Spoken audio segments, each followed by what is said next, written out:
Assalamu alaikum wa rahmatullahi wa barakatuh, dear students. A warm welcome again to this channel Sajad by officials for NEET 11th, 12th and CBSE exams.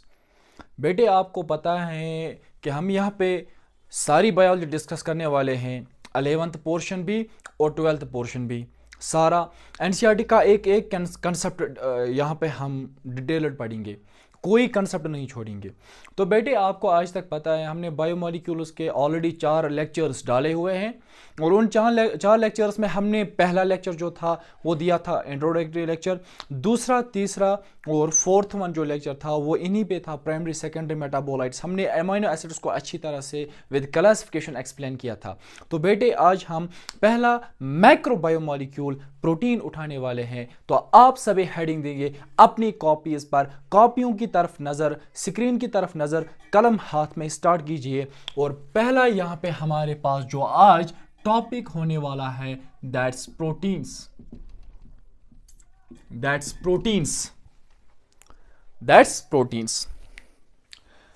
बेटे आपको पता है जो proteins हैं, जब हमने उस टिश्यू को वहां पे एक्सट्रैक्ट किया था, एक टिश्यू को, लिवर टिश्यू को हमने क्रश किया था और हमने क्रश करके फिर एक एसिड में डाला था, ट्राइक्लोरो एसिटिक एसिड। और हमने देखा था इसमें जो कुछ मॉलिक्यूल्स थे वो हुए थे एसिड सॉल्युबल और कुछ मॉलिक्यूल्स जो थे वो उस ट्राइक्लोरो एसिटिक एसिड में सॉल्युबल नहीं हुए। तो बेटे हमने कहा जो सॉल्युबल हुए they form acid soluble pool, या उनको हमने कहा एसिड सॉल्युबल, और जो नहीं हुए उनको हमने कहा एसिड इनसॉल्युबल। और प्रोटीन भी एक था जो सॉल्युबल नहीं हुआ था, इसीलिए हमने इसको भी कहा एसिड इनसॉल्युबल। और एसिड इनसॉल्युबल के लिए हमने टर्म एक और यूज की थी, हमने कहा था कि जो ये एसिड इनसॉल्युबल हैं इट मींस ये बड़े बड़े मॉलिक्यूल्स हैं, दे आर मैक्रोबायोमोलिक्यूल्स नॉट माइक्रोबायोमोलिक्यूल्स। तो पॉइंट नंबर 1 जो प्रोटीन्स के बारे में सबसे पहले लिखूंगा, हम तो मैक्रोबायोलॉजी में बाद में लिखेंगे, हम पहले लिखेंगे कि जो ये प्रोटीन है इसकी टर्म किसने दी थी। तो पॉइंट नंबर 1 बेटे आपकी कॉपी पे ये रहा, term protein was coined by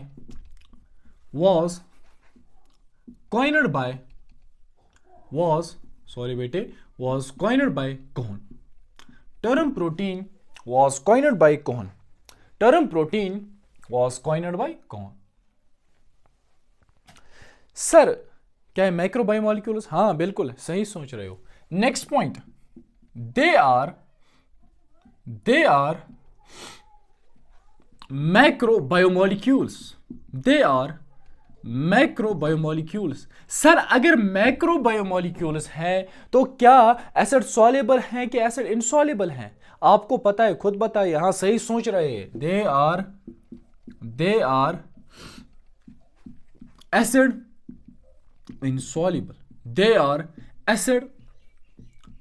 insoluble.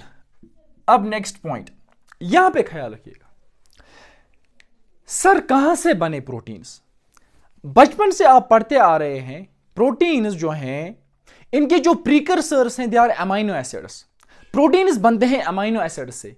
जो ही अमीनो एसिड्स आपस में मिलते हैं और एक लंबी सी चेन बनाते हैं, उस चेन को हम कहते हैं, जो अमीनो एसिड्स लंबी सी चेन मिलकर बनाते हैं उस चेन को कहते हैं हम पॉलीपेप्टाइड चेन। और अगर उस पॉलीपेप्टाइड चेन का वेट चला गया 10,000 डाल्टन्स के बराबर या उससे ऊपर, so that chain at the time, उसको आप अमीनो एसिड चेन नहीं, आप उसको डायरेक्टली कहिएगा प्रोटीन चेन या पॉलीपेप्टाइड चेन। फिर से सुनिए, मैंने कहा जब बहुत सारे अमीनो एसिड्स आपस में जुड़े through peptide bonds, amino acids के दरमियान, दो अमीनो एसिड्स के दरमियान जो बॉन्ड बनेगा, एक लिंकेज बनेगा, एक फोर्स ऑफ अट्रैक्शन बनेगा, दैट्स पेप्टाइड बॉन्ड। जब बहुत सारे अमीनो एसिड्स आपस में जुड़ेंगे एक बॉन्ड के जरिए, एक लिंकेज के जरिए, दैट्स कॉल्ड पेप्टाइड बॉन्ड, तो उस बड़ी सी चेन ऑफ अमीनो एसिड को हम उस वक्त कहते हैं पॉलीपेप्टाइड चेन। और अगर उस पॉलीपेप्टाइड चेन का वेट चला गया है 10,000 डाल्टन्स के बराबर या उससे ऊपर, तो तब आप उसको कहोगे this polypeptide chain is now a protein chain. आप लिखिए बेटा, लिखिए, दे आर, बहुत इंपॉर्टेंट, दे आर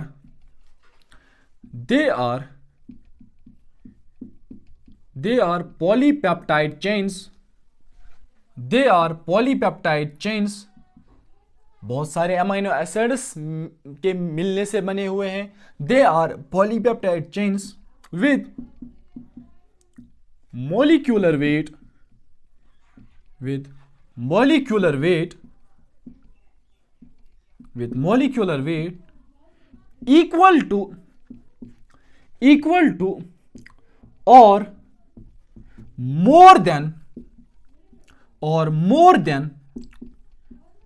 10,000 डाल्टन्स। तो तब इसको कहोगे आप एक प्रोटीनेशियस चेन, एक मैक्रोबायोमोलिक्यूल हमारे पास वजूद में आ गया। So they are polypeptide chains with molecular weight equal to or more than 10,000 Dalton's. Sir किस बंदे ने दी थी? यूं ही कंसेप्ट आ गया, एक बंदे ने दिया था बेटा, बहुत इंपॉर्टेंट, इसका याद रखिएगा। इस बंदे का नाम था बर्जीलियस, और ये डेफिनेशन हमारे पास लाई थी बर्जीलियस ने। ठीक है बेटे, स्क्रीनशॉट उठाइए, मैं साइड में हो जाऊंगा, आप लिखिए ये।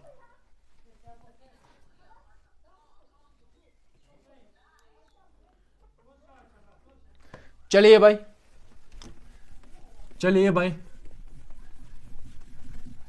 हाँ बेटे जरा गौर से आप पढ़ने वाले हैं, आप पढ़ने वाले हैं अच्छे से, अच्छे से। आप 12th में ये इसके बारे में पढ़ेंगे, पोलराइड्स के बारे में पढ़ेंगे, तो एक कंसेप्ट वहीं पे क्लियर होगा। फिलहाल आप ख्याल रखिए बेटे, अगर ये एक लाइट है, प्लेन पोलराइज्ड लाइट, पीपीएल, एक सीधी जाती हुई लाइट, और बेटे अगर ये आपके पास एक प्रोटीन है, सॉरी ऐसे ज्यादा समझ आएगा, ये एक आपके पास पीपीएल प्लेन पोलराइज्ड लाइट है, सीधे जाती हुई एक लाइट, और आपके पास यहां पे एक प्रोटीन है बेटे, प्रोटीन है। अब पीपीएल लाइट आ रही है, आपने बीच में डाला प्रोटीन, आपने बीच में डाला प्रोटीन। सर या तो अब ये लाइट, इसके पास दो ऑप्शंस हैं, या तो जाएगी इस साइड से, दिस राइट साइड, या तो जाएगी इस साइड से, this left side, this right side, this left side. Sir कहां से जाएगी? हमेशा याद रखना, जो प्रोटीन्स हैं ये प्लेन पोलराइज्ड लाइट को हमेशा कहां से रोटेट करते हैं? लेफ्ट की जानिब रोटेट करते हैं, यहां से जाने नहीं देते, यहां से इसको जगह देते हैं जाने के लिए, यहां से इसको रोटेट करते हैं। इसीलिए हम प्रोटीन्स को कहते हैं they are levo rotatory, they are levo rotatory. ये प्लेन पोलराइज्ड लाइट को कहां की तरफ रोटेट करते हैं? लेफ्ट की जानिब, लीवो रोटेटरी, लेफ्ट की जानिब रोटेट करते हैं। बेटे एक और पॉइंट हो जाए, बेटे एक और पॉइंट हो जाए, एक और पॉइंट, एक और पॉइंट लिखिए भाई, लिखिए भाई, proteins are levo rotatory, proteins are levo rotatory. ठीक है भाई, हाँ सर हमें बताइए प्रोटीन्स के बिल्डिंग ब्लॉक्स क्या है? अमीनो एसिड्स हैं, जानते हैं आप, बचपन से जानते हैं प्रोटीन्स बनेंगे अमीनो एसिड से। हाँ सर बताइए कैसे? देखिए भाई, पहले सुनिए, ये अमीनो एसिड्स आपस में जुड़ेंगे और प्रोटीन बनाएंगे। सर इन अमीनो एसिड्स को आपस में कौन जोड़ेगा? कौन लिंकेज जोड़ेगी? कौन सा ब्रिज बनेगा? उस बॉन्ड को कहते हैं, उस लिंकेज को कहते हैं, उस फोर्स ऑफ अट्रैक्शन को हम कहते हैं peptide bond. Very important question आया हुआ, लिखिए भाई, लिखिए भाई, बॉन्ड प्रेजेंट बिटवीन या formed between two amino acids is called, तो ऐसे याद रखना, प्रोटीन्स के अंदर कौन से bonds present? Peptide bonds is called peptide bond, is called peptide bond. ठीक है भाई, is called peptide bond. Sir सिखाइए हमें सिखाइए। अब देखिए भाई, लिखा आपने, आप लिखिए,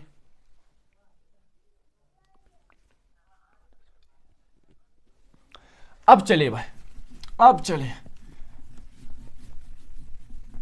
जरा गौर से देखिए भाई, ये मैं एक अमीनो एसिड बना रहा हूं, ये आर ग्रुप कुछ भी हो सकता है, यहां से होगा एक कार्बोक्सिल ग्रुप, यहां से होगा बेटे एक अमाइन ग्रुप, आपको पता है सबको, और यहां से होगा एक सिंपल सा हाइड्रोजन। मैं दूसरा अमाइनो एसिड यहां से बना रहा हूं, यहां से आर ग्रुप, यहां से carboxyl group which is acidic, यहां से amine group which is basic, और यहां से एक सिंपल सा हाइड्रोजन। दिस इज बेटे अमाइनो एसिड 1, दिस इज बेटे अमाइनो एसिड 2। जरा ख्याल से देखिए बेटे, दो अमाइनो एसिड्स, इसी तरह से बहुत अमाइनो एसिड्स होंगे। पहले मैं दो अमाइनो एसिड्स की बात कर रहा हूं क्योंकि अमाइनो एसिड्स के मिलने ही से प्रोटीन्स बन रहे हैं। किस तरह से मिलेंगे सर, किस तरह से पेप्टाइड बॉन्ड वजूद में आएगा? इसका OH यहां से एक हाइड्रोजन, इसके एक हाइड्रोजन के साथ निकल जाएगा, इसका OH इसके एक हाइड्रोजन के साथ निकल जाएगा एज वाटर मॉलिक्यूल। हाइड्रोजन इसका हाइड्रोजन H2 एंड O, एक O, दैट्स वाटर। तो बचेगा क्या? और सर ये किस एंजाइम के प्रेजेंस में होगा? ये पेप्टाइड बॉन्ड किस एंजाइम के प्रेजेंस में बनेगा? और एंजाइम यहां पे लगेगा peptidyl transferase enzyme, peptidyl transferase enzyme. तो यहां पे पेप्टाइड बॉन्ड बन गया, वाटर के मॉलिक्यूल रिलीज होते हुए ही यहां पे एक बॉन्ड बन गया, पेप्टाइड बॉन्ड। और ये सारा का फिनोमेना हो रहा है in presence of an enzyme, peptidyl transferase enzyme. तो सर अब स्ट्रक्चर देखिए, दो अमाइनो एसिड्स जुड़े, तो यहां पे दो अमाइनो एसिड्स के इसे अभी प्रोटीन नहीं बना, अभी बनेगा डाइपेप्टाइड। दो अमाइनो एसिड्स के जुड़ने से बनेगा डाइपेप्टाइड्स। जब इतने अमाइनो एसिड्स मिलेंगे कि वेट चला जाएगा इक्वल टू 10,000 और मोर देन इट, इससे ज्यादा डाल्टन्स का, तो उसको फिर हम कहेंगे प्रोटीन चेन। आप देखिए यहां पे क्या बनेगा structure, this is C, this will be the R, this will be the hydrogen, this is amine group and this is C double bond O। OH निकला CO। ये कार्बन की दो वैलेंस, एक कार्बन हमेशा अपनी 4 वैलेंसीज बराबर करना चाहिए, 4 बॉन्ड्स बनाना चाहिए, 2 3, अभी एक है। अब देखो यहां से एक हाइड्रोजन निकला है, अब आप ऐसे मैं पूरा नक्शा खोल रहा हूं, इसका नाइट्रोजन, और यहां पे अब बचे कितने हाइड्रोजन? 2 हाइड्रोजन थे, एक इसने दिया, बस एक बचा, उसको मैं यहां से लिखूंगा ऐसे नाइट्रोजन को, this is carbon, this is R, this is hydrogen, this is COOH and this is a resultant structure जो आपके पास बना। दो अमाइनो एसिड्स यहाँ पे जुड़े हैं और इन दोनों को हम मिलाकर अब कहेंगे डाइपेप्टाइड। इसी तरह से ये जुड़ते जाते और एक वक्त पे एक प्रोटीन चेन तैयार करते हैं। और सर ये जो बॉन्ड यहाँ पे बना कार्बन और नाइट्रोजन के दरमियान, C डबल बॉन्ड और NH, इन दरमियान जो ये बॉन्ड बना इनके दरमियान यहाँ पे sir this is called peptide bond बेटे, this is called peptide bond, this is called peptide bond. बेटे जरा स्क्रीनशॉट उठाइए, इसको लिखिए, मैं कुछ पॉइंट लिखने वाला हूं यहां पे।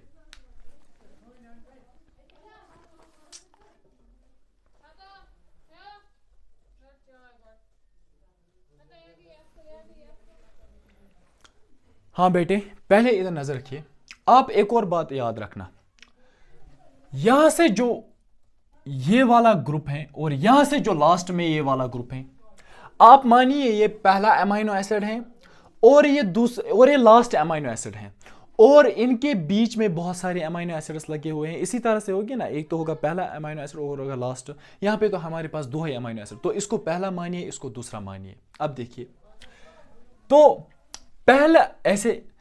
पहला अमाइनो एसिड के लेफ्ट साइड से और लास्ट अमाइनो एसिड के राइट साइड से आता है कार्बोक्सिल ग्रुप, और पहले अमाइनो एसिड के लेफ्ट साइड से आता है मेरे पास अमाइन ग्रुप, और लास्ट अमाइनो एसिड के राइट साइड से आता है मेरे पास कार्बोक्सिल ग्रुप, और यहां से आता है कार्बोक्सिल ग्रुप। इसीलिए इसको मैं कहता हूं लास्ट एंड को मैं कहता हूं अमाइनो एसिड के लास्ट एंड। ये जो ओवरऑल जो प्रोटीन चेन बनेगी ना, प्रोटीन चेन जो बनेगी इसमें 2 एंड्स होंगे, अमाइनो एसिड्स के जुड़ने से 2 एंड्स बनेंगे। एक तो लास्ट वाला एंड आएगा, उसको हम कहेंगे C टर्मिनल, जहां से राइट साइड से कार्बोक्सिल ग्रुप होगा, और एक तो पहला एंड होगा जहां से आएगा अमाइन ग्रुप, जिसके पहले लेफ्ट साइड से हमारे पास होगा एक अमाइन ग्रुप प्रेजेंट, एक नाइट्रोजन कंटेनिंग ग्रुप प्रेजेंट, और इसको हम कहते हैं एंड टर्मिनल। और ऐसे भी याद रख सकते हो वो आप ऐसे फर्स्ट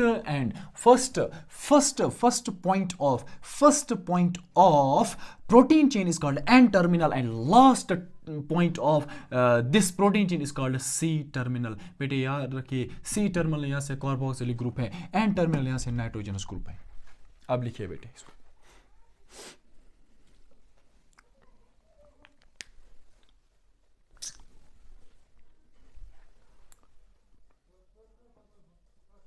हाँ चलिए भाई, चलिए बेटे एक स्टेटमेंट लिखिए आप अंडरलाइन कीजिए पेप्टाइड बॉन्ड। पेप्टाइड बॉन्ड पे हो जाए एक स्टेटमेंट। पेप्टाइड बॉन्ड पे हो जाए एक स्टेटमेंट। पेप्टाइड बॉन्ड पे हो जाए एक स्टेटमेंट।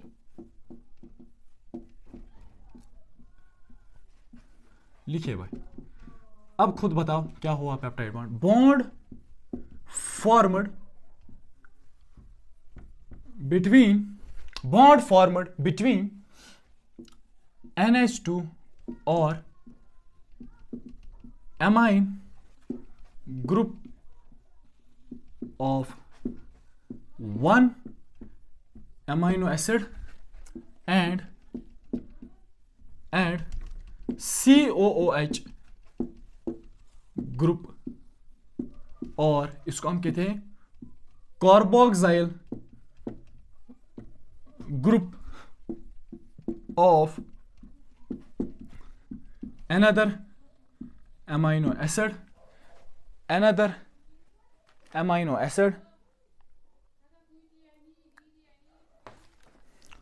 with, और इसी के साथ साथ क्या निकलता है, with removal of one water molecule, ये साथ निकलता है।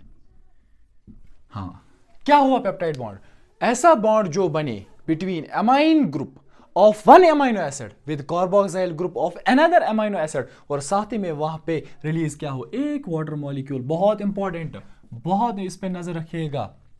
With one hydrogen with one water molecule, ठीक है ना बेटे। हाँ सर, अब इसके बाद removal of one water molecule, ठीक है बेटे।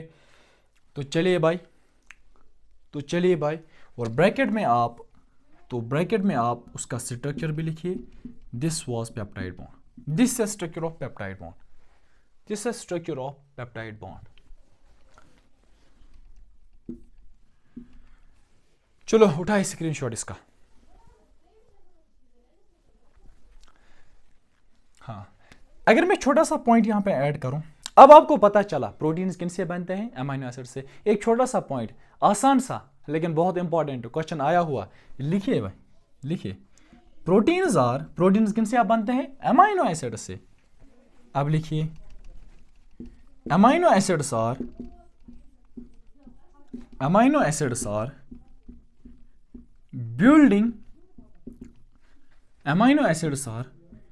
building blocks of proteins। Amino acids are building blocks of proteins। तो स्क्रीनशॉट उठाइए बेटा आप इसका।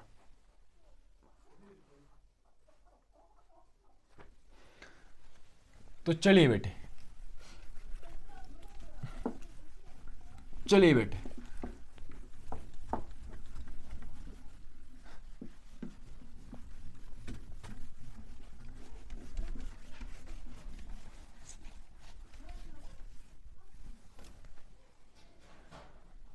अब दीजिए हेडिंग बेटे, classification of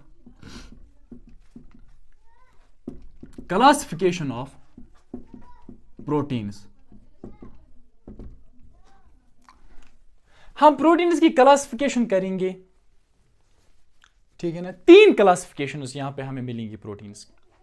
number one classification हम पढ़ेंगे on the base of composition, कि इस प्रोटीन में है क्या इस प्रोटीन में सिर्फ अमीनो एसिड्स हैं, क्या इस प्रोटीन में कोई नॉन प्रोटीन पार्ट भी चला गया है, ठीक है ना। लिपोप्रोटीन, लिपिड चला गया किसी में न्यूक्लिक एसिड डीएनए चला गया, किसी में बेटा मेटल चला गया, किसी में बेटा कोई और पार्ट चला गया। तो हम देखेंगे कि ये कंजुगेटेड प्रोटीन है, क्या इसमें अमीनो एसिड्स के साथ साथ कोई और नॉन प्रोटीनियस पार्ट मत चला गया, क्या ये प्रोटीन सिर्फ अमीनो एसिड्स का बना है। तो हम देखेंगे, तो पहली क्लासिफिकेशन हम देखेंगे on the basis of composition, कि इसमें है क्या, on the basis of composition. और बेटे दूसरी क्लासिफिकेशन हम देखेंगे on the base of structure,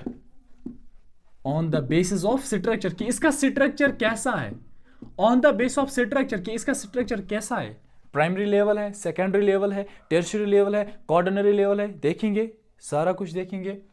और सी हम देखेंगे, इसके बाद सी उसमें हम देखेंगे ऑन द बेसिस ऑफ, सी में हम देखेंगे on the basis of function, और सी में हम देखेंगे on the basis of function, किस प्रोटीन की क्या function, on the basis of function.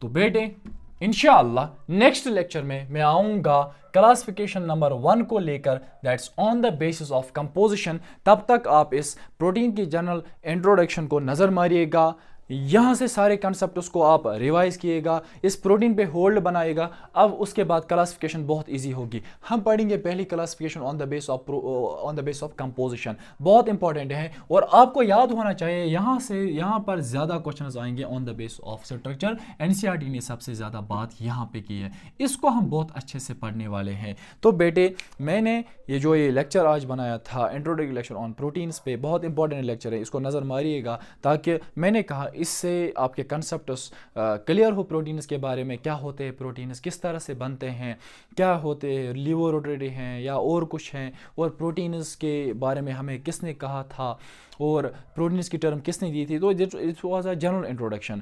तो बेटे नज़र मारिएगा, पिछले जो लेक्चर्स हैं उनको रिवाइज़ करिएगा, सीक्वेंस में पढ़िएगा, वरना तो ये समझ आना मुश्किल है। आप सीक्वेंस में पढ़िएगा और साथ ही साथ में क्वेश्चंस को प्रैक्टिस किएगा। नंबर ऑफ क्वेश्चंस दिन ब दिन इंक्रीज़ करते जाइएगा, क्योंकि आप एक कॉम्पिटिटिव एग्ज़ाम के लिए पढ़ रहे हो जहाँ पे बहुत सारे हार्ड वर्किंग ही नहीं बल्कि हार्ड वर्किंग के साथ साथ स्मार्ट वर्किंग करने वाले स्टूडेंट्स भी प्रेजेंट होते। तो बेटे उम्मीद है कि आपको ये लेक्चर पसंद आया होगा। दीजिए अपने सर सज्जाद सर को इजाज़त, इंशाअल्लाह हम नेक्स्ट लेक्चर में मिलेंगे। तब तक के लिए अल्लाह हाफ़िज़, अस्सलामु अलैकुम व रहमतुल्लाहि व बरकातुहू।